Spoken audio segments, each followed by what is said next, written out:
Chers amis, dans la paracha de Pekoudé, on nous parle beaucoup du Mishkan.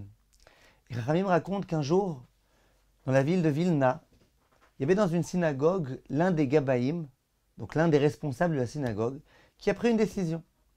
Il a dit dans la synagogue, on refuse que les rabbanim qui viennent de l'extérieur puissent dire des drachot, que le rabbin de la communauté et personne d'autre. Alors on a été voir le Gaon de Vilna, et on lui a dit, écoutez, Kvod Harav, voilà la décision qui a été prise. Il y a des rabbanim qui se déplacent de loin, qui ont des messages importants à dire, des choses importantes à enseigner. Et voilà que ce Gabaï refuse. Le Gaon de Vilna leur a dit, je vais vous dire la vérité.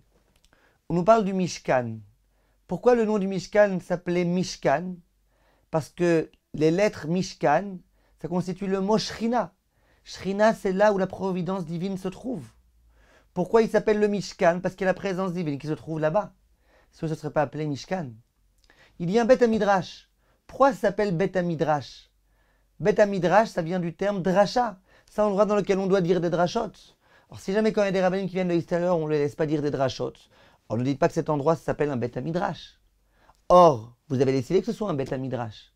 Donc si vous avez une personne qui vient, une personne sensée, qui veut dire des propos de Torah, au contraire, encouragez-la à dire des livrets Torah, venez écouter ces livrets Torah.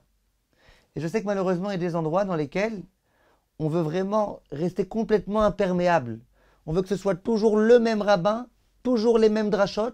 Si un jour le rabbin est en vacances, tant pis. Il vaut mieux qu'il n'y ait pas de drachot, qu'on lise à la place Shir HaShirim, plutôt que de demander à quelqu'un d'autre de dire une dracha. D'où ça vient ça? D'où ça provient? D'accord, j'ai compris, le rabbin, il faut qu'il soit honoré, il faut qu'il soit respecté, il faut que ce soit lui le rabbin.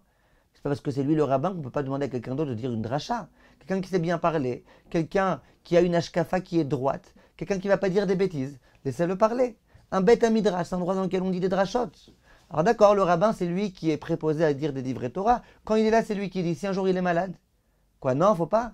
Si un rabbin qui vient de l'étranger et qui aimerait bien dire quelques livrets Torah, on sait que c'est un rabbin important, un rabbin qui sait bien parler, qui dit des belles choses. Pourquoi pas le laisser parler?